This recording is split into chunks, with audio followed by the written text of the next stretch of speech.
এবং সে যখন একজন অভিজ্ঞ মানুষকে নিচ্ছে তার তো উচিত ছিল এইটুকু দায়িত্ব তার থাকবে যে সে বলবে যে না অনিন্দ্যদা তোমাকে নিচ্ছে, এটাতে ক্যামিও দুদিনের জন্যই আসবে। এই সততাটুকু কেন নেই? এই যে কাল ধরা যাক একটা কোনো কাজের জন্য বললাম এবং সেখানে সিলেকশন হলো, সমস্ত কিছু হলো, তারপরে সে খবর দিচ্ছে না, ফোনও ধরছে না।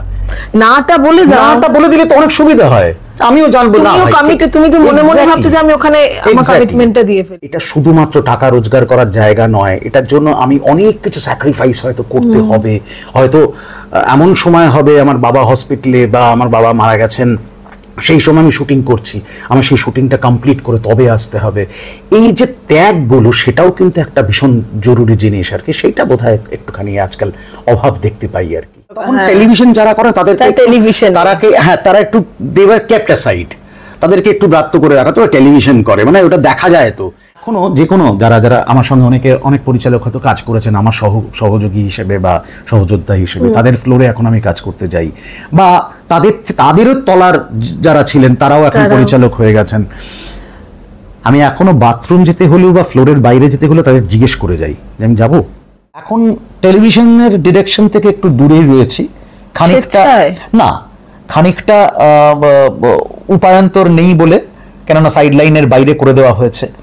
আমি সেটা নিয়ে কোনো রিগ্রেট করি না, কেন আমি বুঝতে পারি তাদেরও হয়তো অনেক রকম সমস্যা রয়েছে। আমাদের সত্যি হ্যাঁ বললে হ্যাঁ বলতে পারবো না, জল উঁচু বললে জল উঁচু বলতে। হাসির আড়ালে কি আছে সেটা কাউকে বুঝতে দেবো না কখনো। দুঃখ তো নিশ্চয়ই থাকবে, দুঃখ ছাড়া মানুষ থাকে না, মানুষ বাঁচতেই পারে না। আবার পাশাপাশি এই দুঃখটা জয় করার একটা মানে আপ্রাণ চেষ্টা করে যাই, একটা সবসময় লড়াই করে যাই। আর লড়াইটাই আমার কাছে আমার ক্যাপিটাল, আমার মূলধন। ইতনি শক্তি হমে দে না দাতা, মন কা বিশ্বাস কমজোর হোনা, हम चले नेक रास्ते पे हमसे भूल कर भी कोई भूल हो ना। কথায় বলে সময় আসলে নদীর মতো, কিন্তু আমার মনে হয় জীবনটাই আসলে নদীর মতো। কখন কোথায় বয়ে নিয়ে কোন পাড়ে আমাদের ফেলবে এবং সেই পাড়েই আমাদের নিজেদের মতো করে ঘরটাকে সাজিয়ে নিতে হবে। ঠিক যেমন আমার সঙ্গে এমন একজন মানুষ আছেন যিনি স্বনামধন্য পরিচালক, কিন্তু জীবন এমন একটা সময় এনেছেন, খারাপ বলবো না, কিন্তু তিনি এখন অভিনেতা। যদিও পরিচালক সত্তা তার মনের মধ্যে সব সময় আছে এবং থাকবে। হয়তো মাঝে মাঝে ইচ্ছেও করে অভিনয়ের সময় যে একটুখানি আমি পরিচালনাটা করেই দিই। যাই হোক, একেই বলে জীবন, এবং এই মুহূর্তে আমাদের সঙ্গে রয়েছে জীবন যুদ্ধে জয়ী অনিন্দ্যদা, পরিচালক অনিন্দ্যদা, অভিনেতা অনিন্দ্যদা। প্রথমে পরিচালক বলতে আমার তোমায় ভীষণ ভালো লাগে অনিন্দ্যদা। যেটা বলছিলাম যে পরিচালক হয়ে যাত্রা শুরু, তাই তো, তারপর অভিনেতা হওয়া, এইটা কিভাবে দেখো, এই জার্নিটা কিভাবে দেখো তুমি? মানে ভালো না খারাপ তোমার কাছে কোনটা? আমার কাছে দুটোই খুব লোভনীয়। Direction is my passion, acting is my fashion. পেশা এবং নেশা যেরকম ভাবেই আসুক না কেন, আমার সবসময় মনে হয় এই সিনেমার ঘেরাটোপে বাঁচতে পারলে আমি ধন্য। আমার কাছে ওইটাই একমাত্র সত্য, সেটা সামনে হোক বা পিছনে হোক, যেভাবেই হোক না কেন, something related to cinema, something related to films, serials, what ever it is, মানে এই সৃষ্টিমূলক একটা ঘেরাটোপের মধ্যে। আমার কাছে সিনেমার একটা তাৎপর্য আছে, সিনেমার একটা ডেফিনেশন আমি নিজে তৈরি করেছি, জিসকে সিনে মে হ্যায় মা, তার নাম সিনেমা। এর থেকে বড় আমি কিছু ভাবি না। মানে আমি সত্যি অনেক কিছুই জানি না পৃথিবীতে। আমি এখনো পর্যন্ত গাড়ি থাকা সত্ত্বেও ড্রাইভ করতে পারি না। I have to depend on a driver. আমি বাড়ির কোনো ফিউজ উড়ে গেলে আমি সেটা লাগাতে জানি না। আমি কলের কোনো রকম কাজ, যদি যেটা সামান্য কাজ, হয়তো তার জন্য মিস্ত্রি না ডাকলেও চলবে, আমি সেটা জানি না। টিউবলাইট ব্লিঙ্ক করো না, করিও না, কারণ আমি জানি যে লোকটা ওইটার ব্যাপারে স্কিলড, তাকে দিয়ে এই কাজটা করানো উচিত। আমি আমার কাজটুকু জানি, আমি যেটাকে ভালোবাসি, যেটা আমার প্যাশন, যেটা আমার হৃদয়ের একদম কাছাকাছি, যেটাকে ঘিরে আমি বাঁচি প্রত্যেকটা দিন, আমি সেই কাজটুকু জানি, ব্যাস। এই যে তুমি বললে যেটাই যে স্কিলড তার করা উচিত, এই সময় দাঁড়িয়ে এটা কতটা প্রযোজ্য টলিউডে? এটা খুবই একটা মানে সাংঘাতিক প্রশ্ন আমি বলবো। ডেফিনেটলি আমরা যখন ইন্ডাস্ট্রিতে এসেছিলাম, আমি এসেছিলাম 86 সালে, 1986। মানে এই 26-এ তোমার হচ্ছে 40 বছর হবে। তো ঘটনা হচ্ছে যে আমি তখন না স্কিলড ছিলাম না। I started my career with a wrong clap, ভুল ক্ল্যাপস্টিক দিয়ে আমি জীবন শুরু করেছিলাম, এবং তখন আমার মনে হয়েছিল যে আমার জীবনে বোধহয় কিচ্ছু হবে না, যদিও হয়নি খুব একটা কিছু, কিন্তু যতটুকু হয়েছে তার জন্য আমি ধন্যবাদ দিই আমার সহকর্মীদের, আমার দর্শকদের, আমার সঙ্গী সাথীদের এবং সর্বোপরি ঈশ্বরকে, আমার পরিবারকে, সবাইকে। তো কিন্তু তখন আমি স্কিলড ছিলাম না, কিন্তু কাজটা করতে করতে তখন আমার মনে হয়েছিল যে এই কাজটা কিন্তু শিখতে হয়, জানতে হয়, উপলব্ধি করতে হয়, তার সঙ্গে নিজের বোধের যে একটা অ্যাটাচমেন্ট আছে সেইটাকে অ্যাপ্লাই করলে তবে একটা সৃষ্টিমূলক কাজ হয়। এখন দেখা যাচ্ছে জিনিসগুলো অনেক সহজ হয়ে গেছে, যারা হয়তো অনেকেই স্কিলড নন, আবার অনেকেই আমাদের থেকেও বেশি স্কিলড। কেন সত্যি কথা বলতে কি, আমরা তো যখন এসছি তখন ডিজিটাল ওয়ার্ল্ড ছিল না, তখন সবটাই অ্যানালগ সিস্টেম ছিল। এখনকার ছেলেমেয়েরা ডিজিটালি অনেক বেশি আপলিফটেড, তারা অনেক বেশি টেকনোলজি কে জেনে এসছে। আমি যেমন একটা ছবি বা একটা ভিডিওকে বা একটা সিরিজ অফ ছবিকে কিভাবে এডিট করব কিছু সেরকম ভাবে জানি না আর কি, হয়তো ফোনে হোক, যেখানেই হোক না কেন, তো ন্যাচারালি মানে কি করে ফেসবুক থেকে ইনস্টাতে ট্রান্সফার করব সেটা হয়তো ভালো করে জানি না, কারো না কারো মুখাপেক্ষি ভাই একটু করে দে না, তুমি টেক সেভি নাও। তো কিন্তু ঘটনা হচ্ছে এখনকার ছেলেরা সেটা সম্পর্কে জানে। কিন্তু আবার যেটা মনে হয় পাশাপাশি যে স্কিলড মানে তো শুধুমাত্র আমি জানলাম, এক্স্যাক্টলি, যেমন পড়াশোনা মানে শুধু পুঁথিগত বিদ্যা নয়, সেরকম ভাবেই স্কিলড মানে সেটা নয়, তার জন্য আবারও কতগুলো জিনিস, কতগুলো আন্তরিকতা দরকার, কতগুলো ইতিহাসকে জানা দরকার, একটা প্যাশন দরকার, একটা কি বলবো, এই কাজের প্রতি একটা ভালোবাসা, একটা অদ্ভুত। এটা শুধুমাত্র টাকা রোজগার করার জায়গা নয়, এটার জন্য আমি অনেক কিছু স্যাক্রিফাইস হয়তো করতে হবে, হয়তো এমন সময় হবে আমার বাবা হসপিটালে বা আমার বাবা মারা গেছেন, সেই সময় আমি শুটিং করছি, আমার সেই শুটিংটা কমপ্লিট করে তবে আসতে হবে। এই যে ত্যাগগুলো, সেটাও কিন্তু একটা ভীষণ জরুরি জিনিস আর কি, সেইটা বোধহয় একটুখানি আজকাল অভাব দেখতে পাই আর কি। এবং ভাবনা, নিজের ভাবনাটা সেখানে ইনপুট হিসেবে দেওয়া, সেটাও বোধহয় ভীষণ ইম্পর্টেন্ট। জাস্ট করে দিচ্ছি, কর্পোরেট ওয়ার্ল্ড হয়ে গেছে পুরোটাই, কেননা সবটাই আসে একটা ডাইরেক্টিভস হিসেবে, সবটাই আসে অন্য জায়গা থেকে, যে এইরকম এরকম করতে হয়, ফরম্যাট শো যেটাকে আমরা বলি, এই 22.5 মিনিটের মধ্যে আমার 16.5 মিনিট হিরোইনকে দেখাতে হবে, হ্যাঁ, বাকি এতটা সময় আমার হিরোকে 14 মিনিট হিরোকে দেখাতে হবে, তার বাইরে যে ক্যারেক্টারগুলো আছে তার এই সবটাই না ফরমাইশ। এবার যারা লিখছেন তারাও সেইভাবেই মেনটেন করেন, যারা তৈরি করছেন তারাও সেইভাবে মেনটেন করে, যারা দেখছেন তাদের তো সেই অভ্যেসটা তৈরি হয়েই যাচ্ছে আর কি। তো সেই জায়গাতে ভাবনাগুলোর কোথাও একটা অভাব তো ডেফিনেটলি থাকে, যা লেখা আসে তাই সেটাকেই করতে হবে,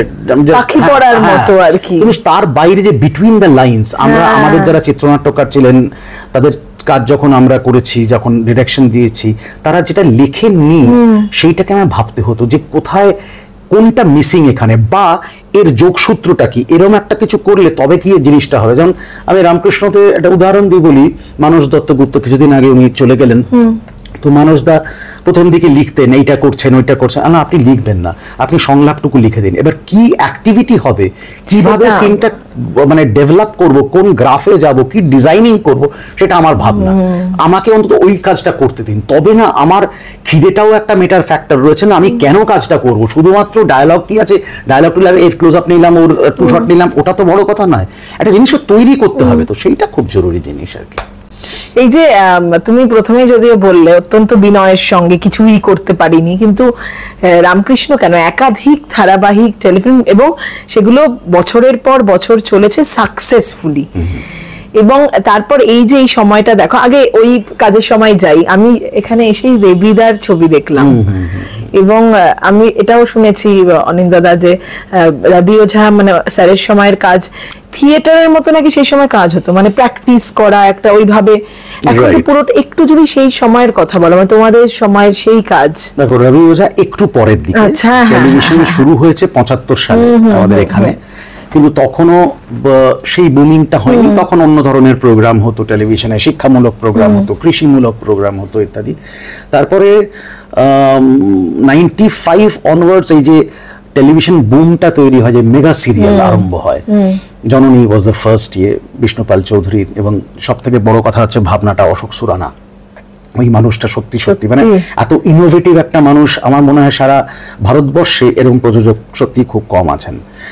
তো এই জায়গা থেকে টেলিভিশন বিবর্তন হয়েছে, হবেই, যে কোনো জিনিসেরই পরিবর্তন হবে, তার অন্য ফ্যাসেট তৈরি হবে, তার অনেক রকম উইংস তৈরি হবে, স্টাইলাইজেশন চেঞ্জ হয়ে যাবে, অভিনয় শৈলী চেঞ্জ হয়ে যাবে, প্যাটার্ন চেঞ্জ হয়ে যাবে, সবটা হবেই আর কি। কিন্তু একটা সময় যেরকম ভাবে আমরা না সবসময় চেষ্টা করতাম, যেহেতু সিনেমা করতে পারতাম না তখন, কেন করতে, মানে তখনও আমাদের সেইভাবে সিনেমা পরিচালক, তখন টেলিভিশন যারা করে তাদেরকে টেলিভিশন তারা একটু দে ওয়্যার কেপ্ট অ্যাসাইড, তাদেরকে একটু ব্রাত্য করে রাখা, তো টেলিভিশন করে মানে ওটা দেখা যায়। তো সিনেমা তখনও তো দেখা যেত না, মানে ডিউরিং হলে দেখা যেত না, হলে গিয়ে দেখতে হবে এবং পরিস্ফুটন হবে ল্যাবরেটরিতে, তারপরে গিয়ে তখন তো ওই ভিডিও অ্যাটাচমেন্ট ইত্যাদি আসেনি সেই সময়কার কথায়। তো তখন ওই যে না দেখা একটা জিনিসের মধ্যে যে রোমাঞ্চটা ছিল সেটা টেলিভিশনে ছিল না, যেহেতু মনিটর সেটটা সঙ্গেই যেত, সেখানে দেখা যেত সব, এবং ইরেজ করা যেত তখন। আচ্ছা, ইরেজ করে আবার একটা নতুন টেক হতো। তো সেইটা লোকের কাছে একটুখানি মনে হতো এটা কি এমন ব্যাপার, ওটা কোনো ফ্যাক্টর।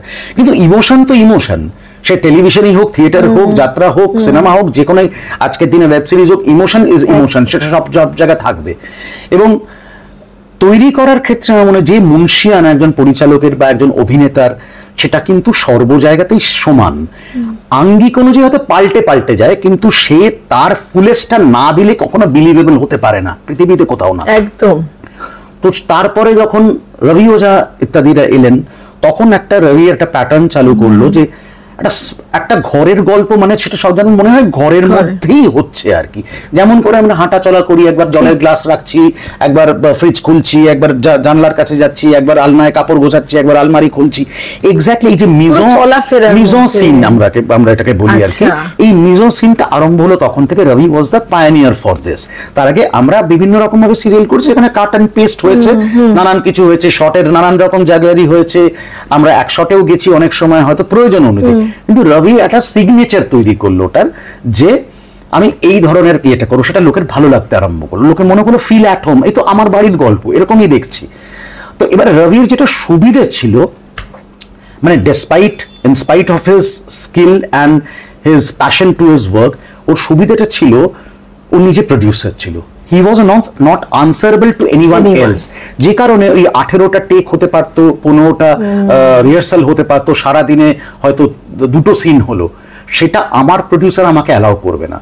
সেটাই একমাত্র বাকি যে জিনিসটা করতো সেটা কিন্তু দর্শকও যেমন মজা পেয়েছিল, বিভিন্ন যারা সেই সময় থেকে অভিনয় করেছে, আজকে তারা সবাই প্রথিতযশা শিল্পী আর কি, তারা সেই সময়টাকে ভীষণভাবে ওইটাকে স্যালিউট করেন এখনো পর্যন্ত। রবির ওই স্টাইলাইজেশনটা অসাধারণ, কেন তাদের কাছে ওটা প্রথম এসেছিল, দর্শকের কাছে ওটা প্রথম এসেছিল, যে কারণে ওই ফ্লোটা সাংঘাতিক। তারপর আনফর্চুনেটলি রবির ওরকম একটা ভেজিটেবল হয়ে যাওয়া, ওরকম একটা মানুষ, তার ওইরকম একটা পরিণতি হবে ভাবতেই পারা যায় না। আমি একটা সময় রবির একটা প্রোডাকশনে ইয়ে করতাম, ডিরেকশন দিতাম, চেকমেট বলে।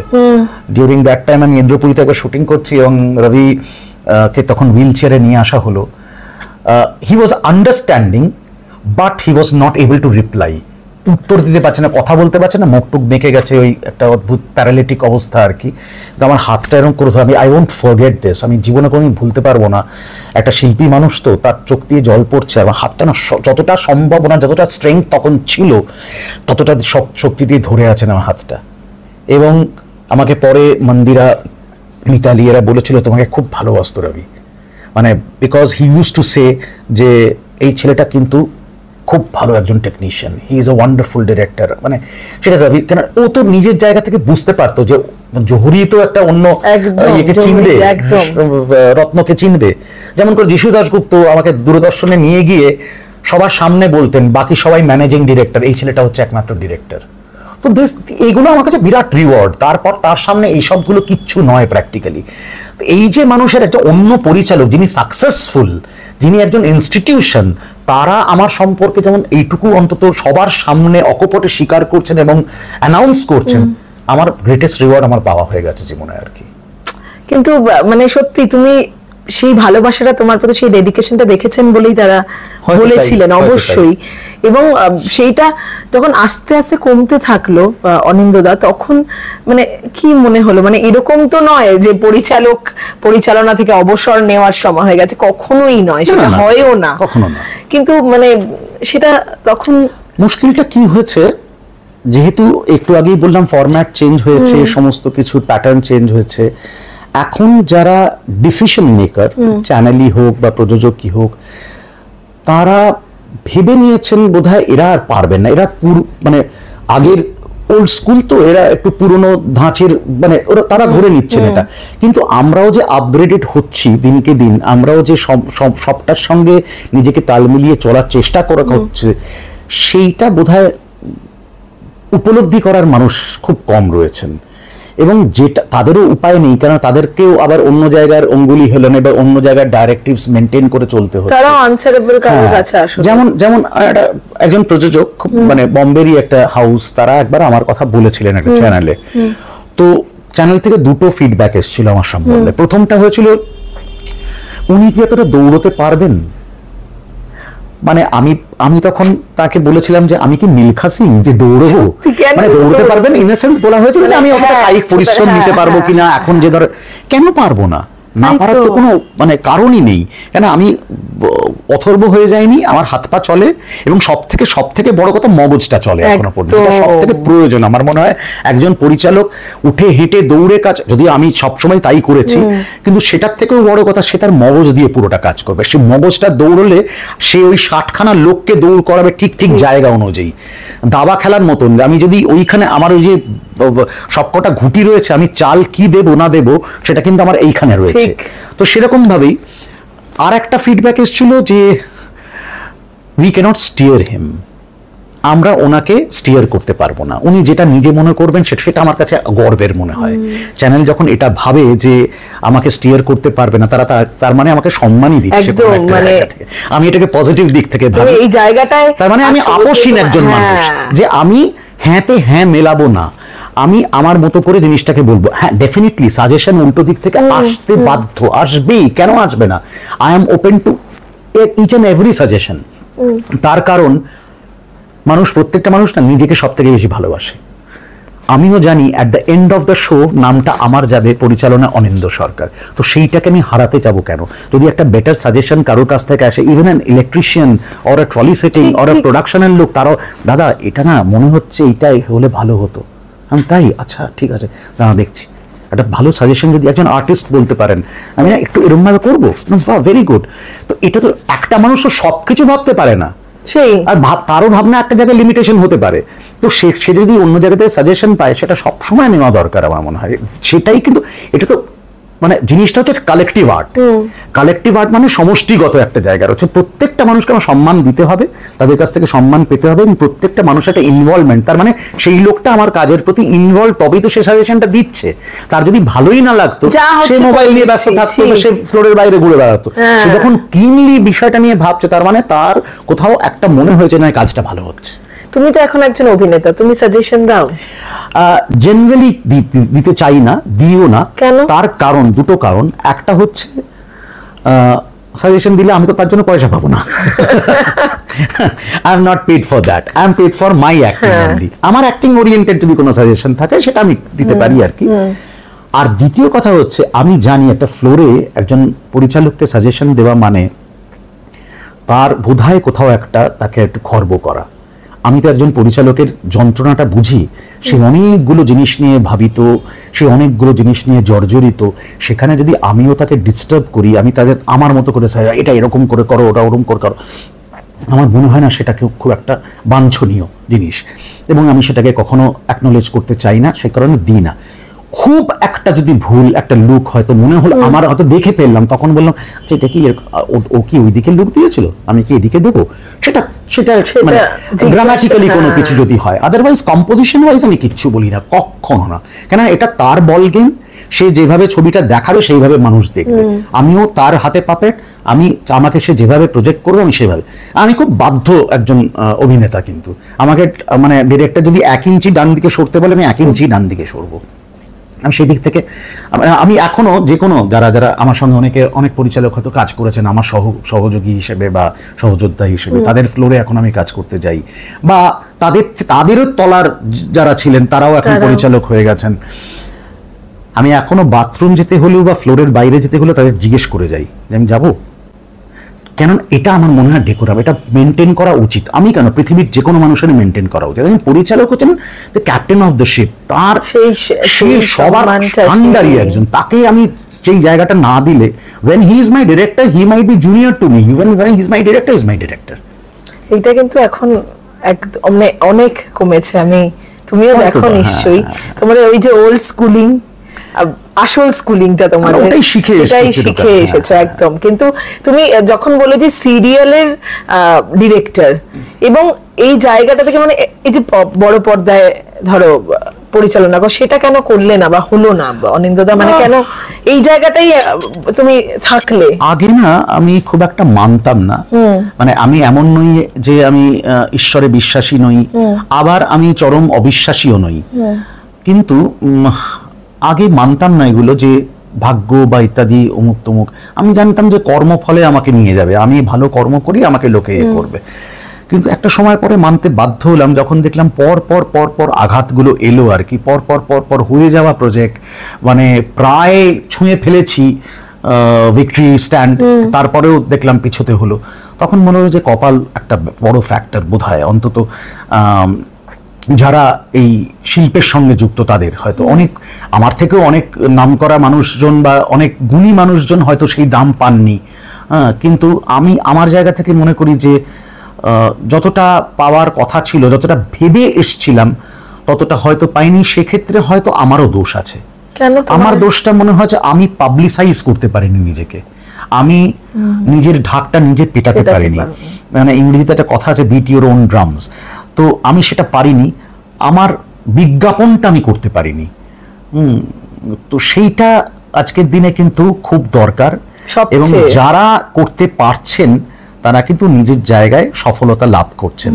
এবার সফলতার মানে হচ্ছে সেই সাংঘাতিক কিছু হয়তো নাও হতে পারেন, কিন্তু যেহেতু তিনি অনেকগুলো সুযোগ পাচ্ছেন, সুযোগ পেতে পেতে তো একটা জায়গায় তার একটা চিজেল জায়গা তৈরি হচ্ছে, একটা মুন্সিয়ানা তৈরি হচ্ছে, যে আমি 10 নম্বর ছবিটা দারুণ করেছি বা 7 নম্বর ছবিটা দারুণ করে, প্রথম দিকে হয়তো তাকে কেউ মানতে চায়নি, ঠিক আছে সুযোগ পেয়ে, কিন্তু পরপর এই যে তার কপালে তিনি সুযোগটা পাচ্ছেন, এটা একটা বিরাট ফ্যাক্টর। সেইগুলো হয়নি, যেমন সিনেমা করার সুযোগ এসেছিল একটা সময়, জামুন সুগান বলে একজন বম্বের প্রডিউসার, যারা হাম দিল দে চুকে সনম, রঙ্গিলা এসব ছবি টবি করেছিলেন, সেখানে 4টে বা 5টা ছবি অ্যানাউন্স হয়েছিল, তার মধ্যে আমিও একজন, এবং সেখানে চিত্রনাট্য তৈরি হয়েছিল, আমার প্রোটাগনিস্ট ছিলেন মিঠুন চক্রবর্তী, এবং ভুবনেশ্বরে গিয়ে তখন উনি বুদ্ধবাবুর একটা ছবিতে বোধহয় অভিনয় করছিলেন, কালপুরুষ বা ওই ধরনের কিছু একটা, এক্স্যাক্টলি মনে নেই, তো 2004-এর কথা বলছি এটা। আমি গিয়েছিলাম ভুবনেশ্বরে, মিঠুনদাকে গিয়ে স্ক্রিপ্ট শুনিয়েছিলাম, এবং মিঠুনদা মানে ভূয়সী প্রশংসা করেছিলেন। স্ক্রিপ্ট দুপুরবেলা শোনা হলো, তারপরে উনি আমাকে বললেন চলে যা, তারপর রাত্রেবেলা আবার আসবি, এবার আমার ওখানে খাবি কিন্তু, আবার মিঠুনদা, তারপর আবার অ্যানালিসিস করা হলো নানান রকম কিছু, এবং কোনটা কোনটা ওনার পছন্দ, কোনটা পছন্দ নয়, কি ধরনের সিন আরো অ্যাড করলে বেটার হয়, মানে একদম হি ওয়াজ ডিপ ইনটু দ্যাট, কিন্তু আলটিমেটলি সেই ছবিটা হলো না। কেন? এখানকার একটা কোম্পানি এবং ঝামু সুগন্ধের কোম্পানি, তারা টাইড আপ টুগেদার, কিন্তু সেইটা দুজনে মিলে একটা সমস্যা তৈরি হলো, যে কারণে কোনো ছবি হলো না। একটা ছবি হয়েছিল স্বপন সাহার জন্মদাতা বলে একটা ছবি, কিন্তু সেটাও রিলিজ হয়েছিল প্রায় 3.5 বছর পরে। বাকি আমি, হরনাথ চক্রবর্তী, অনুপ সেনগুপ্ত, আরো বোধহয় কেউ ছিলেন, সম্ভবত রানা সুদেশনাও বোধহয় ছিল, তাদের কারোর ছবিগুলোই আর হলো না। পরবর্তীকালে ওরা অন্য প্রযোজক পেয়েছিলেন, আমি আর সেটা পেতে পারিনি। তবে এরকম করে করে প্রচুর কিছু হলো। প্রথম 2009-এ দেবেন্দ্র কোচর বলে একজন প্রডিউসার ছিলেন, ওরা অনেক অনেক বাণিজ্যিক ছবি করেছেন এক সময়, হঠাৎ করে ওরা নিজেরাই আমার সঙ্গে যোগাযোগ করলেন যে আমরা একটা ছবি করতে চাই, আপনাকে ভাবছি ডিরেক্টর। বাবা, এটা আমাকে কোথা থেকে? না, আপনার কাজ সম্পর্কে বিভিন্ন লোক বলেছে, তো আমি তো জানতাম আমার শত্রুই বেশি আছে, কোন একটি দুটি ভালো বন্ধু তারাই হয়তো গিয়ে প্রচার করেছে। তো সেই ছবিটার যখন গল্প শুনলাম, সেটা একটু তখন ওই ধরনের ছবি খুব একটা মানে মার্কেটে আসেনি আর কি, একটু ইন্টেলেকচুয়াল, একটু অন্য ধরনের। তখন একদম 2009 এর কথা, কোনো বয় মিটস গার্ল স্টোরি হয় আর কি, গান টান, হিরো হিরোইন। তো আমারও একটু ওই কলেজ প্রেম নিয়ে একটা গল্প তৈরি হলো। মঞ্জিল ব্যানার্জি স্ক্রিপ্ট করেছিলেন, যাত্রায় বিখ্যাত আর কি।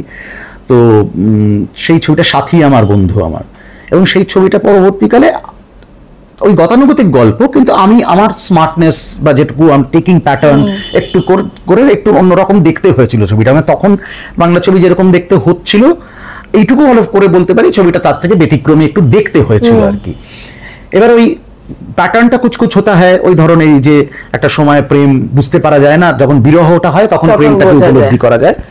তো সেরকম জায়গা থেকে ছবিটা কিছুদিন চলে, কিন্তু পরবর্তীকালে খুব নামী একজন পরিচালক তিনি বলেছিলেন, আপনি ছবিটা কিন্তু খুব ভালো বানিয়েছেন।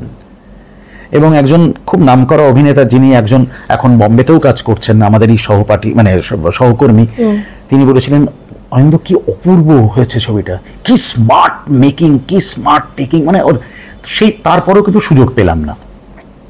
এই জায়গা থেকে বলছি কপাল। তারপরে যে ছবিগুলো করেছি সেগুলো কয়েকটা ছবি হয়েছে, কিন্তু আমার নিজের কাছে সেই ছবিগুলো করে খুব যে আমি স্যাটিসফাইড তা নয়। এরপরে সুচিত্রা ভট্টাচার্যের গল্প নিয়ে একটা ছবি করলাম, যেটা করে আমার মনে হলো যে এইবার আমাকে আর রোখা যাবে না, আমি এগোতে আমাকে দিতেই হবে। একটা হয় না একটা স্যাটিসফ্যাক্টরি জায়গা থেকে যে কোনো শিল্পী, যে এই কাজটা তোমার দেখো ভাই, দেখো এবং বিচার করো যে অনিন্দ সরকার কারোর থেকে কম নয়। কিন্তু আনফরচুনেটলি সেই ছবিটা আমি রিলিজ করতে পারলাম না। এটা করতে পারবে না রিলিজ? না, করতে পারলাম না। তার অনেকগুলো মানে ফিনান্সিয়াল কারণ আছে, এবং যেহেতু পশ্চিমবঙ্গে ওই মাইক্রো ফিন্যান্স নিয়ে একটা অদ্ভুত ইয়ে হলো আর কি, সাহারা থেকে আরম্ভ করে সমস্ত টার্ময়েল তৈরি হলো সেই সময়টা 2013, আমার ছবিটা ব্লকড হয়ে গেল। এবং সেই ছবিটাকে এখন শেলভড হয়ে গেছে স্টুডিওতে, একটা জায়গায় সাউন্ড রয়েছে, একটা জায়গায় রয়েছে, এখন কি অবস্থায় রয়েছে তাও জানি না। কিন্তু অনসাম্বল কাস্ট ছিল, আদিল হোসেন ওয়াজ দেয়ার, রূপা গাঙ্গুলি ওয়াজ দেয়ার, লকেট ওয়াজ দেয়ার, বিশ্বজিৎ চক্রবর্তী, সঞ্জীব সরকার, এবং সর্বোপরি পায়েল রয় বলে একটি মেয়ে অভিনয় করে, চারুলতা বলে একটা সিনেমা হয়েছিল পায়েল রয়। পায়েল এখন এখানে তেমন করে না, কিন্তু পায়েল অসাধারণ অভিনয় করেছিল। মানে আদিলের পাশাপাশি আমি ভাবতে পারি না পায়েল যে ডেলিভারিটা দিয়েছিল আর কি, যে ধরনের পারফরমেন্স দিয়েছিল, সেটা রিয়েলি কিন্তু রিমার্কেবল। ও মানে এই ছবিটায় আমাদের দুজনেরই সেটব্যাক হলো, আমারও ছবিটা করে লোককে প্রমাণ করা গেল না, এবং পায়েলও যে কি ভালো অভিনেত্রী সেটাও প্রমাণিত হলো না আর কি। আদারওয়াইজ হয়তো আমাদের পেছন ফিরে তাকাতে হতো না। এই সময়টা এই ছবিটা সময় উপযোগী, কেন গল্পটাই এমন যে কোনো সময়ই হতে পারে আর কি, এরকম একটা গল্প। এখনো হয়তো তবে এই যা হয়, যে কোনো জিনিস এক ধরনের জিনিস লোকে দেখে নেয়, তো তখন মনে হয় তো দেখেছি অলরেডি আর কি, যে কোনো জিনিসই পুরনো হয়ে যায়, স্টাইলও যেমন পুরনো হয়ে যায়। তো সেরকম ভাবে এই করতে করতে আর ছবি করা হলো না। কিন্তু এখন টেলিভিশনের ডিরেকশন থেকে একটু দূরেই রয়েছি, খানিকটা উপায়ান্তর নেই বলে, কেননা সাইড লাইনের বাইরে করে দেওয়া হয়েছে। আমি সেটা নিয়ে কোনো রিগ্রেট করি না, কেন আমি বুঝতে পারি তাদেরও হয়তো অনেক রকম সমস্যা রয়েছে। আমাদের সত্যি সত্যি হ্যাঁ বললে হ্যাঁ বলতে পারবো না, জল উঁচু বললে জল উঁচু বলতে পারবো না, সেক্ষেত্রে তারাই বা কেন মেনে নেবেন আমাদের। আর দ্বিতীয় কথা হচ্ছে যে সিনেমার ক্ষেত্রে ভালো প্রযোজক পাচ্ছি না, দু একজনের সঙ্গে কথা হয়, আবার সেটা মানে 1 স্টেপ ফরওয়ার্ড 2 স্টেপ ব্যাকওয়ার্ড, এরকম করতে করতে নাজেহাল হয়ে যাই। মাঝখানে একটা ভালো কাজ করেছিলাম, সেটা করে খুব তৃপ্তি পেয়েছিলাম, সেটা হচ্ছে একতা কাপুরের জন্য একটা সিরিজ করেছিলাম। তখনও বাংলা বাজারে সিরিজের এত রমরমা ছিল না, কিন্তু তখন সবেমাত্র হইচই লঞ্চ করবে, আর আড্ডা টাইমস তখন লঞ্চ করেছে। তাও আড্ডা টাইমস অনেকটাই আগে 2017-18 ওরকম সময়। এবং আমি এটা একতা কাপুরের অল্ড বালাজি বলে একটা অ্যাপ আছে, তার জন্য করেছিলাম। And this is the only Bengali series they have on their app. একটাই বাংলা করেছিল ওরা, ধীমানের দিনকাল বলে এটা। ও হ্যাঁ, তো এইটা শাশ্বত খরা, সেই সময় প্রচুর সেটা নিয়ে কথা প্রচার। এবং অত বড় সিরিজ, 10টা এপিসোডের সিরিজ, এবং সিনেমার থেকেও একটু মানে লার্জ স্কেলে হয়েছিল বিষয়টা, কমেডি, একটু টিটিলেটিং কমেডি। কিন্তু ইচ্ছা করলেই আমি হয়তো স্ক্রিন শো করতে পারতাম, আমি সেটা করিনি, কেননা ফ্লেভারটা নষ্ট হয়ে যাবে, মানে কমিক্যাল ফ্লেভারটা নষ্ট হয়ে যাবে। কিন্তু অসাধারণ মানে অ্যাকনলেজমেন্ট পেয়েছি, এবং producer like Ekta Kapoor, she praised me a lot, এবং ওরা বারবার বলেছে, mister Sarkar, we don't understand Bengali, but whenever we are depressed in our office we put up ধিমানের দিন কান উই স্টার্ট লাফিং। বাপরে, this is a great compliment, another পুরস্কার আমার জন্য আর কি। আর এখানে এটা লাইন প্রডিউসার ছিলেন NT1-এর সৌগত নন্দীরা, আচ্ছা, তারাও আমাকে যথেষ্ট হেল্প করেছিলেন। কিন্তু তারপরে ভেবেছিলাম যে এই সিরিজের মার্কেটে বোধহয় আমাকে এবার লোকে ডাকবে, কই একটা সিরিজ এখনো পর্যন্ত পাইনি। মাঝখানে দু একজনরা কমিট করেছিলেন, কিন্তু আলটিমেটলি তারাও শেষ মুহূর্তে কোনো ভাবে ব্যাক আউট করেছেন বা অন্য কারোর হাতে চলে গেছে। অনেক রকম কি বলবো, এগুলো একটু ডুপ্লিকেসি বা হয়েছে আমার সাথে আর কি, তঞ্চকতা হয়েছে। মানে ভেবেছিলাম অনেকটাই এগিয়ে গেছি, লোকেশন দেখা হয়ে গেছিল, অনেক কিছু হয়ে গেছিল এক একটা প্ল্যাটফর্মের জন্য, একটা এর জন্য, কিন্তু আলটিমেটলি গল্পটা পছন্দ হয়েছিল, কিন্তু আলটিমেটলি তারপর সেই গল্পগুলো কি অন্য কেউ করেছে, এবং সেটা আমাকে প্রায় না জানিয়ে, এবং বলা হয়েছে আমি নাকি ব্যস্ত। তা আমি তাদের প্রশ্ন করেছিলাম আমি কি ব্যস্ত, সেটা কি নিউজ চ্যানেলে দেখিয়েছে না খবরের কাগজে হেডলাইন বেরিয়েছে, কোথায়? মানে আমি ব্যস্ত কিনা আমাকে না জিজ্ঞেস করে বাকি লোককে জিজ্ঞেস করা হয়, এটা অদ্ভুত ঘটনা। এটা এখন একটা নর্মাল ট্রেন্ড হয়ে গেছে, কিন্তু এটা শুধুমাত্র পরিচালকদের জন্য না, অভিনেতার জন্য। তুমি তো ব্যস্ত, তুমি তো ওই সিরিয়ালটা করছো, আরে ওই সিরিয়ালে আমার 4 দিন ডেট লাগে কিনা সেটা আমাকে জিজ্ঞেস কর। কারণ কেউ না মানে সততার সঙ্গে এখন কাজ করতে চাইছে না, কেন জানি না, অদ্ভুত একটা সবসময় ধোঁয়াশার মধ্যে। এইটা আমার কাছে খুব মানে কষ্টদায়ক, কেন এই মানে এই আঙ্গিকটাকে তো ভালোবেসে এসেছি, শুধু আঙ্গিককে তো ভালোবাসা যায় না, তার আশপাশের মানুষগুলোকে ভালোবাসতে হয়। এখন যেন মনে হয়, এই কিছুদিন আগে একটা সিরিয়ালে পাঠ করতে গেলাম, বললো মাসে খুব বেশি নয় 4-5 দিন লাগবে, গত মাসে 2 দিন কাজ করি, তারপর থেকে কোনো যোগাযোগই নেই। আমি তার প্রোগ্রামারকে আমি দেখা হলে হয়তো বলবো, ফোন করে এমনি গালাগাল দেওয়া যায়, কিন্তু আমি দেখলাম যে না, সে আমার যোগ্য নয়, আমি তাকে গালাগাল দিয়ে কি, সে বলবে দাদা আসেনি, আমি কি করব। কিন্তু আসবে না যে সেটা সে জিজ্ঞেস করতে পারলো না তার হায়ার অথরিটিকে, এবং সে যখন একজন অভিজ্ঞ মানুষকে নিচ্ছে, তার তো উচিত ছিল এইটুকু দায় তো তার থাকবে যে সে বলবে যে না অনিন্দা তোমাকে নিচ্ছে, এটাতে ক্যামিও 2 দিনের জন্যই আসবে। এই সততাটুকু কেন নেই? এই যে কাল ধরো যাক একটা কোনো কাজের জন্য বললাম, এবং সেখানে সিলেকশন হলো, সমস্ত কিছু হলো, তারপরে সে খবর দিচ্ছে না, ফোনও ধরছে না। নাটা বলে দিলে তো অনেক সুবিধা হয়, আমিও জানবো না, তুমি তো মনে মনে ভাবছো যে আমি ওখানে আমার কমিটমেন্টটা দিয়ে ফেলেছি। একদমই তাই। কি অদ্ভুত। কিন্তু তুমি একটা কথা বলছো যে আমার মনে আমার শত্রু সংখ্যাই বেশি, কিন্তু কেন? মানে তুমি এমন একজন মানুষ অনিন্দদা, মানে 86, আমি ফার্স্টে এই কথাটা শুনেই ভাবছিলাম 86 থেকে শুরু, 2013-তেও বলছো যে প্রমাণ করতে হবে, সিনেমাটার মাধ্যমে আমি আমাকে প্রমাণ করবো। এই কথাটা শুনে আমি একটু অবাক লাগলো। না, সেটা সর্বক্ষেত্রে আমার মনে হয় যে ন্যাশনাল অ্যাওয়ার্ড পেয়েছে তাকেও প্রমাণ করতে হবে। এটা তো ঘটনাই, খেলার ক্ষেত্রেও বিরাট কোহলি একদিন সেঞ্চুরি করলে লোকে মাথায় নিয়ে না, যে এই দুটো পরপর যদি 0 করে বা 10 রান করে, তখন তাকেই লোকে গালাগাল দেয়। এটা কিছু করার নেই, এটা তো মানে public memory is very short সবসময়। তারা সবসময় ওই আবেগটা নিয়ে বাঁচতে চায় যে আমরা সবসময় সাকসেস দেখবো আর কি। তো সেটা প্রমাণ করার জায়গা আছে, এবং সিনেমা এমন একটা শিল্প এখানে প্রত্যেক দিন শেখার আছে। তো শত্রুতার কথা বলতে গেলে আমি প্রচুর ভালোবাসা পেয়েছি, এটা আমার কাছে একটা বিরাট মানে কি বলবো, কিন্তু ভালোবাসা দাও ভীষণ, এটা সবচেয়ে বেশি। মানে আমি জানি না কতটা দিতে পারি, হয়তো খানিকটা দিয়েছি, সেই কারণে পেয়েছি অনেকটাই। এবং এখনো স্টুডিওতে ঢুকলে একদম গেটের দারোয়ান থেকে আরম্ভ করে পুরনো যারা, এখনকার ছেলেপুলেরা হয়তো অত ভালো করে চেনে না, কিন্তু পুরনো যারা একটু পুরনো টেকনিশিয়ান হয়তো কাজ করেছে বা করেনি, বা কোনো একটাই কাজ করেছে, তারা মনে আছে এই যে তারা এসে, তারা কেমন আছো দাদা, খুব ভালো লাগছে, দারুণ লাগছে, হ্যাঁ তোমাকে এই গেট আপে দারুণ, এই যে তারা না অনেকের সঙ্গে কথা বলতে ভয় পায়, সমীহ করে যে আমি একটা নাম করা লোকের সাথে কথা বলবো, হয়তো তারা আমাকে অতটা নামি ভাবে না, সেটা একরকম, বা তারা তাদের মনে হয় যে এই লোকটা আত্মীয়র মতন, এর সঙ্গে কথা বলা যায়, শেয়ার করা যায়। তো সেই জায়গা থেকে অনেক ভালোবাসা পেয়েছি। আবার অনেক ব্যাকবাইটিং তো হয়েছেই, সেটা বুঝতেই পারি, চোখের ওপর দেখেছি বা ফিল করতে পেরেছি যে আমি না হলে এটা অন্য লোকের অসুবিধা হচ্ছে, সে হয়তো আমাকে মেরে বেরিয়ে যাবার। তো আমি মনে করেছি এটা যুদ্ধের মতন, যুদ্ধ তো আমার পাশে আমার সতীর্থ যে সহযোদ্ধা, যে সে তার ঘোড়াটাও দৌড়চ্ছে, তাকে যদি কেউ বল্লমবিদ্ধ করে বা তাকে গুলি মারে, সে আমি তো দাঁড়িয়ে থাকবো না তার জন্য। সুতরাং সে হয়তো সেই কাজটাই করেছে।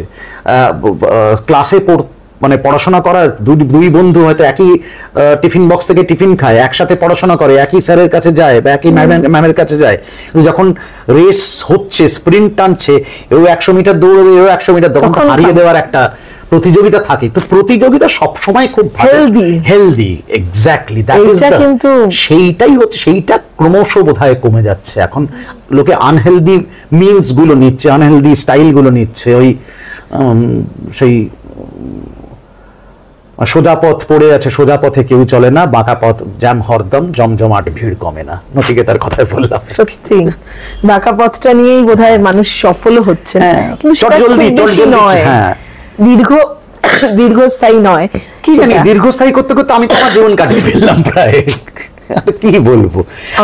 তবে কোনো রিগ্রেট নেই, আমি ভাবি না কোনো কিছু। মাঝে মাঝে কষ্ট হয় যে একটা ছবি করতে পারলে সব থেকে বেশি আনন্দিত হতাম, সব থেকে বেশি খুশি হতাম, যেটা প্রপারলি সেখানে একটা। কিন্তু এখন ছবির ক্ষেত্রেও তো অনেক রকম সমস্যা, 12 দিনে 13 দিনে ছবি শেষ করে ফেলতে হচ্ছে সমস্ত সব লোকের। একটু বেটার ওয়েতে কিছু ভাবলে সেটা মানে ভাবতে পারা যাচ্ছে না, হয়তো এটাই ট্রেন্ড, এটাই এখন প্যাটার্ন, তার মধ্যেই করতে হবে, তার মধ্যেও প্রমাণ করতে হবে হয়তো। সেই অপেক্ষা করে আছি এখনো পর্যন্ত, এবং আমি তো অপেক্ষা করে থাকবো নিশ্চয়ই। এবার একটু ব্যক্তিগত জীবনে ঢুকি। অনেক বেলা যে কাজ আছে নেই, এই যে এরকম একটা অনিশ্চয়তার মধ্যে, তুমি বললে একটা, ধরো যখন কোনো ধারাবাহিক করছো তুমি জানো এইভাবে ঢুকছো, তারপর নেই, আবার সেই অনিশ্চয়তা আছে। বাড়িতেও একদম একা এখন, মানে নিজের জীবনটাকে কতটা গুছিয়ে নিতে পারলে, মানে অনেক কিছুতে এলোমেলো হয়েছে, কতটা এখন, কতটা বৌদি চলে যাওয়ার পর কতটা গুছিয়ে নিতে পেরেছো? সারা জীবন খুব একটা গোছাতে পারিনি আমি, খুব গোছানোর গুছিয়ে রেখেছিলেন যে মানুষটা। হ্যাঁ এক্স্যাক্টলি, মানে আমি কখনোই অনুপমের ওই গানের ভক্ত নই যে আমাকে আমার মতো থাকতে দাও, আমি নিজেকে নিজের মতো গুছিয়ে নিয়েছি, আমি গোছাতে পারিনি। কিন্তু যিনি সবটা দেখতেন, মানে ইনফ্যাক্ট আমি ব্যাংকে কি সই করব সেটা পর্যন্ত আমি জানতাম না, to be very frank and honest. সেটা পর্যন্ত আমার বউ স্পেসিমেন আমাকে দেখাতো, এই সইটা তুমি করেছিলে। আচ্ছা, ইনকাম ট্যাক্স থেকে আরম্ভ করে মেয়ে কি পড়বে না পড়বে, মানে পড়াশোনা কিভাবে এগোবে, তার একাডেমিক্সটা কিভাবে এগোবে, সমস্তটা, বাড়িতে কি রান্না। আমি কোনোদিন বাজার যেতাম না, মানে বাজার যাই না, মানে আমি লাউ আর চাল কুমড়ো আলাদা কি করে ভাবতে হয় আমি সেটা জানি না, কই মাছ আর কি আরেকটা বলে মাগুর মাছ, ওই কি করে সেপারেট করতে হয় জানা, কোনটা বিনস কোনটা বরবটি আমি ভালো করে জানি না আর কি। এখন ওই 2019-এর পর, রাদার কোভিডের সময় থেকে, 2020 থেকেই, যেহেতু মা মেয়ে দুজনেই বাড়িতে থাকতো, আমাকেই বেরোতে হতো, তো আমি বেরিয়ে আস্তে আস্তে করে কিনতাম। আমার পাড়ার মুদির দোকান একবার বলেছিল, দাদা আপনি 20 বছর এখানে আছেন, 20 বারও আমার দোকানে আসেননি, এখন আপনাকে রোজ আসতে হচ্ছে। তো আস্তে আস্তে করে সবটা শেখাতে আরম্ভ করলো, এবং তখন থেকে টাকা পয়সা, হিসেবপত্র, অমুক তমুক, কেন জানি না 2019 থেকে আমাকে আমার স্ত্রী প্রীতি সবটা আস্তে আস্তে করে শেখাতে আরম্ভ করলো, তৈরি করছিল। আমি জানি না সেটা কি কোনো ইঙ্গিত নাকি আমার কাছে। এবং ইনকাম ট্যাক্সের কাগজপত্র, ব্যাংকে কি জমা দিতে হবে, বাড়ির ট্যাক্স কিভাবে জমা দিতে হবে, এমনকি এটিএম কার্ড দিয়ে টাকা তোলা, অমুক তমুক, সেগুলোও পারতাম না একটা সময়। I was only confined two cinema, তার বাইরে কত লেন্স হবে, কি হবে, তার ডিস্টেন্স কত, তার এক্সপোজার কি হবে, হ্যাঁ সেইগুলো আমি জলের মতন বলে দিতে পারবো, কিন্তু আমি বাকি কোনো কিছু জানতাম না। অ্যালাউ করতেন তোমায় ভালোভাবে, যে ঠিক আছে, she never used to bother me, never used to disturb me। এবং মানে খুচরো খাচরা দিয়ে একটা প্রেম টেমও করেছি, সেগুলো নিয়েও আমার স্ত্রীর কিন্তু কোনো রকম আপত্তি ছিল না। সত্যি সত্যি বলছে, তুমি তো একটু অন্য ধরনের মানুষ, একটু কালারফুল মানুষ, ইউ স্টে উইথ দ্যাট, কোনো সমস্যাকে বাড়িতে নিয়ে এসো না, বাহ, এইটুকু অন্তত করো। বাড়িতে যখন আসবে তুমি you cut off the entire world. তারপর তুমি রাত্রি 2টো অবধি থাকো না, যেখানে থাকো। when you are at home, তখন মেয়ে বড় হচ্ছে, তুমি একটু বাড়ির মতো করে থাকো তখন। তো দিস ওয়াজ হার প্রিচিং, বা দিস ওয়াজ হার টলারেন্স আর কি। তো সেই জায়গা থেকে আমি ভীষণ লাকি, এবং ওই সময় থেকে না শেখাতে আরম্ভ করলো। তারপরে 20-তে লকডাউন হলো, 21-এ হঠাৎ করেই প্রীতি চলে গেল, মানে উইদাউট এনি নোটিস, একদিনে জাস্ট হসপিটালে ভর্তি করলাম, second day she passed away. তো সেইটা মানিয়ে নেওয়াটা সত্যিই খুব মুশকিল। তারপর মেয়ে চলে গেল কানাডা, এবং মেয়েকে সত্যি সত্যি আমি হয়তো পারলে বলতেই পারতাম যে ভারতবর্ষের কোনো ইউনিভার্সিটিতে পড়ো, ভালো ভালো জায়গা রয়েছে ইত্যাদি, কিন্তু মা এবং মেয়ে দুজনেই প্ল্যান করেছিল বিদেশেও মাস্টার্সটা করবে। আই ডিড নট স্টপ হার। আমি মনে করেছিলাম যে আজ থেকে 20 বছর পরেও প্রাপ্তির হয়তো মনে হতে পারে যে বাবার জন্য আমি আসতে পারলাম না, আমার এই ক্যারিয়ারটাকে আমি অ্যাচিভ করতে পারলাম না, I should not allow that. আমি সেটা না ওই ওই ইয়ের ভাগিদার হতে চাই না, তার থেকে ওর মতো করুক। আমি কয়েকদিন আগে গিয়ে ঘুরে এলাম ওর কাছে, তো সেটাও ভালো লাগলো। আবার ফেব্রুয়ারি বা মার্চেও হয়তো আসবে, তো আমরা এই অল্টারনেট এরকম যতদিন থাকবো এইভাবেই ইয়ে করবো আর কি। যদি না আবার ফিরে আসে ভারতবর্ষে কোনো চাকরি নিয়ে বা কোনো ভালো কাজ নিয়ে, বা আমি হয়তো কোনো কারণে চলে গেলাম পার্মানেন্টলি, সেটা এখনো জানি না। তো এগুলো সব চলছে। তো বাকিটা যে সেট আপটা বাড়িতে আছে, রান্না বান্না বা ইত্যাদি অমুক তমুক, সেগুলো যে সেট আপে প্রীতির সময় ছিল সেই সেট আপই রয়েছে, সেগুলো আনডিস্টার্বড, সেগুলোতে আমার কোনো অসুবিধা হয় না। সেটা মানিয়ে গুছিয়ে তারাও অভ্যস্তটার সম্পর্কে আমিও জানি, তারাও দাদা তুমি কখন থাকবে, তার চেয়ে তালা খুলছে, জিনিস ইয়ে করছে, সমস্তটা কিছু করে নিচ্ছে। আর বাকি বন্ধু বান্ধবরা প্রচুর হেল্প করেন, সত্যি সত্যি আমার বেশ অনেক কাছাকাছি যারা বন্ধু বান্ধবরা আছেন, দুজন একজন এখানেই থাকেন, কাছে থাকেন, তো অনেক সময় রান্না বান্না চলে আসে বা প্রয়োজনীয় কোনো জিনিস এলো, তাকেই হয়তো কাজের লোক বলে দিল যে তুমি এটা নিয়ে এসো, দাদাকে বলে দাদার মনে থাকবে না, তো সেটা মানে কোনো না কোনো ভাবে না হয়ে যাচ্ছে। সেটাও হয়তো প্রীতির ব্লেসিংস বা ওর ভালোবাসা, কিন্তু আটকাচ্ছে না কোনো দিক থেকে। যখন বলছিলাম আমি শুনছিলাম, তুমি জীবনের মানে অধিকাংশ সময় বলো, নিজের এফোর্ট বলো, সবটাই দিয়ে দিয়েছো, সেখান থেকে পাওয়াটা কতটা হলো? আমি মানে একটা কথা আমি বলতে পারি, ইংরেজিতে একটা কথা আছে, a glass is half empty or a glass is half filled. তো জীবন যেরকম ভাবে দেখবে, মানে তোমার পার্সপেক্টিভের উপর নির্ভর করে। হ্যাঁ, if you see the life in that manner, যেভাবে তুমি দেখবে সেভাবেই হবে। তো আমার মনে হয় হাফ এমটিটাই আমার কাছে হাফ ফিল্ড, এর থেকে বেশি হয়তো আমার পাওয়ার ছিল না, হয়তো অন্য কারো পাওয়ার ছিল, তো সেইটুকু দিয়ে আমি স্যাটিসফাইড। খারাপ লাগা সবসময় মানুষের থাকবে, খারাপ লাগা না থাকলে জীবনে বাঁচা যায় না। তবেই তো নতুন ইন্সপিরেশন থাকবে, বা তবেই তো নতুন তাগিদ থাকবে কিছু করার, সেটা সবসময় আছে। কিন্তু আমি রিগ্রেট করি না যে না এটা পেলাম না, হাহুতাশ করবো না। আর কাকে গিয়ে কামড়ে দেবো, যে আমার হয়নি বলে অন্য লোকে গিয়ে কামড়ে হতে পারে না কখনো, যার হবার ছিল তার হয়েছে, তো কিছু করার নেই আর কি, সেটা নিয়ে ভাবো না। তো যাই হোক, শেষ করবো, অনিন্দ্যদা অনেকক্ষণ গল্প হলো আর অনেক কিছু জানার, কিন্তু একটা কথা হলো, এত বছরের কাজ তোমার সবচেয়ে তুমি করে, একটা তো ছবি কথা শুনলাম যেটা মুক্তি পায়নি, তুমি করে মানে শিল্পী হিসেবে বা পরিচালক হিসেবে, অভিনেতা হিসেবে, যাই হোক তুমি ভীষণ স্যাটিসফাইড কোন কোন কাজগুলো বলবে? প্রথম টেলিফিল্মস করে আমি ভীষণ স্যাটিসফাইড। আমি প্রায় 63টা টেলিফিল্ম করেছি, ইটিভি, জি, তারা, স্টার সব মিলিয়ে আর কি, 63+ এরকম একটা কিছু হবে টেলিফিল্ম। ওই যে আবার বললাম সিনেমা করতে পারতাম না, ফিল্ম করতে পারছি না বলে টেলিফিল্ম, ওই দুধের স্বাদ ঘোলে মেটানোর জন্য স্টার্ট টু ফিনিশ গল্প থাকতো, তো একটা ক্রিয়েট ডিজাইন করা একটা অদ্ভুত মজা ছিল আর কি, ওইগুলো করে খুব স্যাটিসফাইড। এখনো মিস করি টেলিফিল্ম। যদি আবার টেলিভিশন আবার ওইটাকে ফিরিয়ে আনে না, যদিও মার্কেটিং করা, সবাই বলে মার্কেটিং করা নাকি এখন খুব অসুবিধার, কেননা একটা দিনে পার্টিকুলার ডেতে 1 ঘন্টা মার্কেটিং করা যাচ্ছে না, রেগুলার হলে তবে সুবিধা হয়, সেটা তাদের স্ট্র্যাটেজি, সেটা আমি জানি না। কিন্তু যদি আবার কিন্তু এক সময় কিন্তু টেলিভিশন মুখী করেছিল বাঙালিকে টেলিফিল্মস, কিন্তু তো সেইটা কিন্তু যদি আবার ফিরিয়ে আনা যায় এবং সেখানে যদি কাজ করতে পারি, তাহলে আমার সিনেমা করার এই যে ব্যর্থতা, সেইটা আমার একটুখানি হলেও পূর্ণ হবে বা ইয়ে হবে, মানে বেটার জায়গায় যাব। আর দুটো সিরিয়ালের কথা না বললেই নয়, রাদার 3টে। তৃষ্ণা ওয়াজ মাই ফার্স্ট মেগা সিরিয়াল, যেটা আমাকে প্রথম সম্মান দিয়েছে বা পরিচালক হিসেবে সাহস জুগিয়েছে যে কাজ করা যায় এরকম ভাবে। তারপরে হচ্ছে Sri Ramakrishna, which made me which did not allow me to look back, আর আমার পেছন ফিরে তাকাতে হয়নি, যদিও পেছন ফিরে তারপরে অনেকবারই তাকিয়েছি, কিন্তু সেটা অন্য কথা। কিন্তু হ্যাঁ, সেই সময় আমিও অনেকটা অনভিজ্ঞ ছিলাম, হয়তো ততটা পরিপক্কও ছিলাম না। রামকৃষ্ণর মতন একটা এরকম সাবজেক্টকে আমি ওই সময় দাঁড়িয়ে, আমার তখন আরো অল্প বয়স, আমি কিভাবে হ্যান্ডেল করবো আমি জানতাম না, কিন্তু সেটা সাকসেসফুলি করেছি, সেটার জন্য একটা নিজের কৃতিত্ব মনে হয়।